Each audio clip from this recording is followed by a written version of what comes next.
America has 4 million miles of paved roads, but I just drove one stretch that made me smile every bit of that trip. Hi, I'm Amit, and today Curated Globe is going to look at the best road trips in the USA 2025.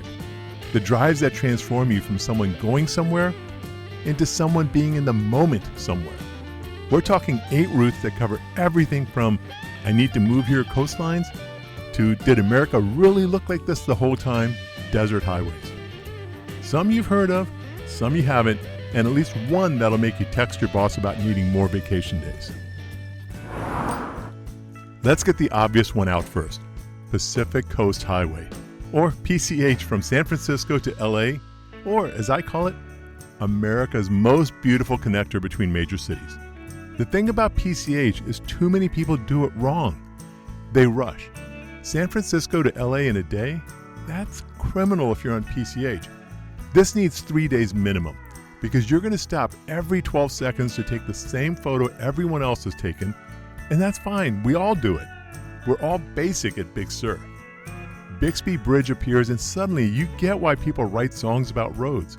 McWade Falls drops 80 feet straight onto a beach that you can't even access, which feels like nature's way of saying, look, but don't touch, human. The elephant seals at Piedras Blancas are just like, they're there, hundreds of them, existing loudly. Coolest free entertainment you're going to find. Morning fog is real.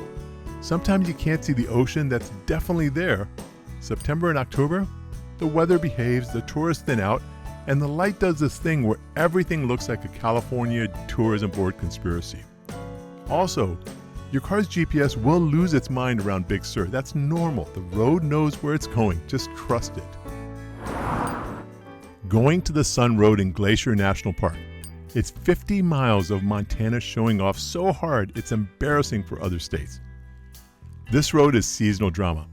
It's only fully open from late June to September because snow does not care about your summer plans. You're climbing to 6,646 feet at Logan Pass, where mountain goats are going to judge your driving skills, and the Continental Divide splits water between the two oceans. If you've got an RV over 21 feet or wider than 8 feet, nope. This road was built in the 1930s when cars were smaller and people were braver. The west side has a cliff on one side and nothing but mortal fear on the other. It's fine, and you are gonna be fine. July brings wildflower meadows that look like someone went crazy with a coloring book. August means huckleberries, which bears also love, so that could be fun. The Weeping Wall cries all summer. It's literally a cliff that leaks, creating waterfalls that sometimes splash your car like nature's car wash. Everyone talks about the views, but no one mentions the smell. Pine and snow and something ancient that makes you want to become a park ranger. 469 miles of the Blue Ridge Parkway, or as you may call it, America's longest driven meditation session. This isn't about getting somewhere fast. The speed limit's 45 miles per hour, and honestly, you'll probably go slower because every overlook demands attention. It connects Shenandoah to the Great Smoky Mountains. And around mile 200, you forget why you were stressed about literally anything. October here is nature's mic drop. The leaves turn colors you don't have names for, just feelings. But May, rhododendrons and mountain laurel bloom like the mountains are throwing their own parade. Even winter has its moments. Ice crystals on bare trees, views you can't see when leaves exist. Mile marker 176, Mabry Hill, the most photographed spot on the parkway. It's a mill with a wheel, and somehow it's magnetic. The Friday night music at Blue Ridge Music Center?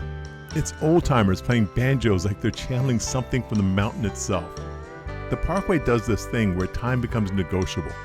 You'll plan 4 hours, you're going to take 8, and somehow you're going to feel like you gain time. Physics does not apply here.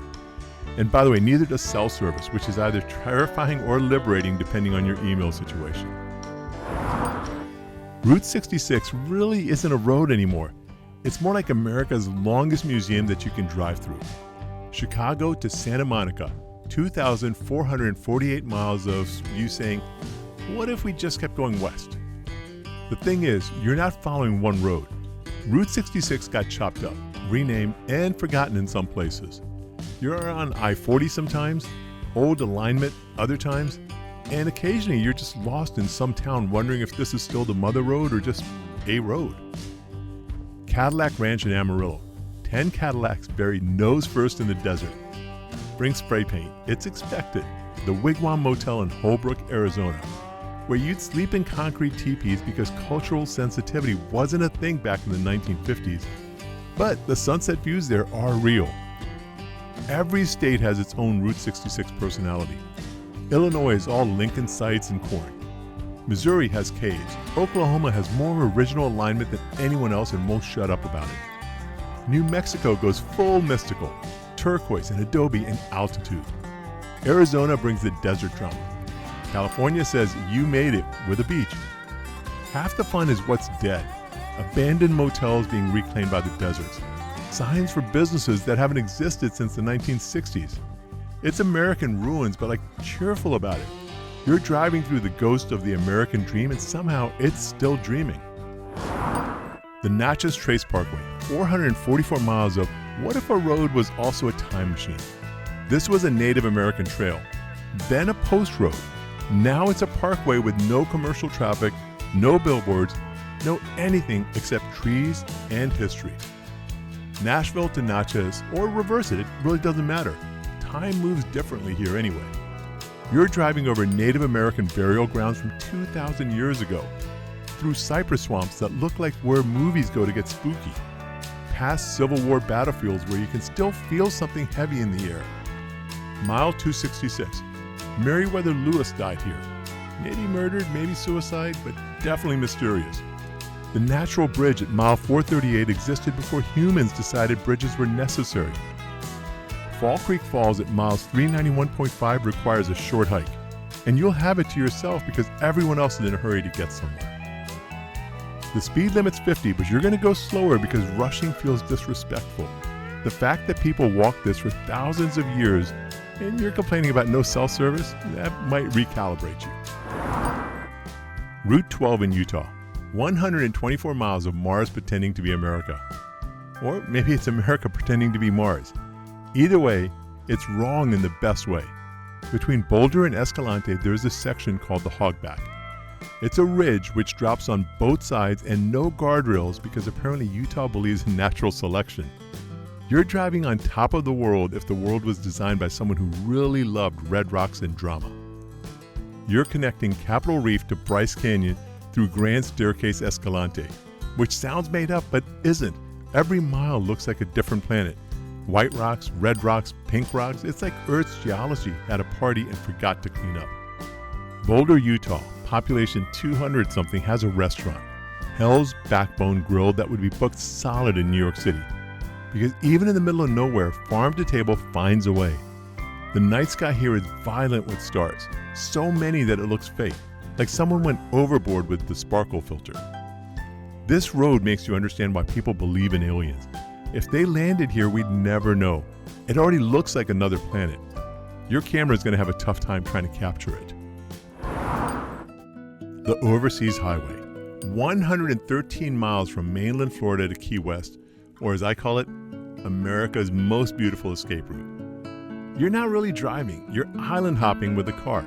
42 bridges connecting keys like a dot-to-dot puzzle where the picture is paradise with a drinking problem. The 7-mile bridge is exactly what it sounds like. 7 miles of, are we still in America? While you're over water that can't decide whether it's blue or green, so it shows both. Each key has its own personality. Key Largo thinks it's still in a Bogart movie. Isla Morada is for people who take fishing way too seriously. Marathon is the middle child just trying to be normal. Big Pine has tiny deer that are going to judge your life choices. Key West doesn't care what you think. Drive it twice, once at sunrise heading south when the water lights up like liquid electricity, and then once at sunset heading north when the sky does things that'll make you understand why people retire here and start wearing Hawaiian shirts unironically. The speed limit's mostly 45 to 55, and locals will absolutely ride your bumper if you go slower to admire the view.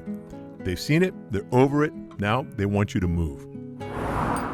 Highway 89A through Oak Creek Canyon and Sedona, the 27-mile section where Arizona forgot how to be subtle.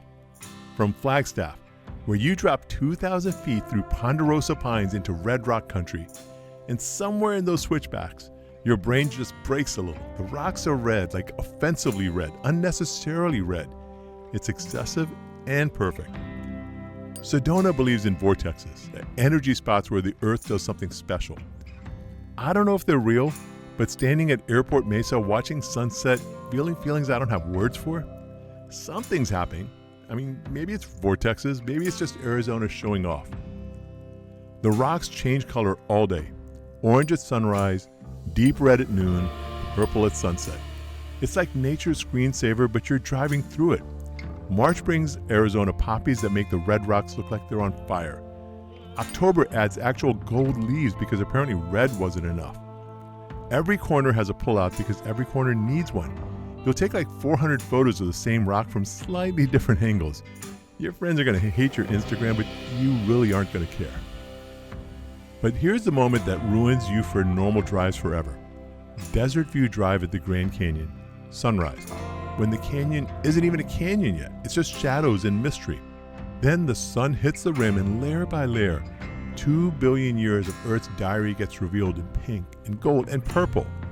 You're watching the planet wake up, and every single person there, doesn't matter where they're from, what language they speak, goes completely silent. Because some things are bigger than words, bigger than cameras, bigger than whatever you thought you were driving here to see. You came here for a view, but you got a lot more. The Earth is old and we are not. The canyon doesn't care about our deadlines, our mortgage, or our inbox. And maybe that's what the best USA road trips really offer. Not just scenic drives, but moments where the road reminds us that we're just a blip on a beautiful ancient planet, and somehow that's actually pretty comforting. So there's your hit list. The best road trips in the USA 2025. 8 drives that'll make you question why we ever invented planes.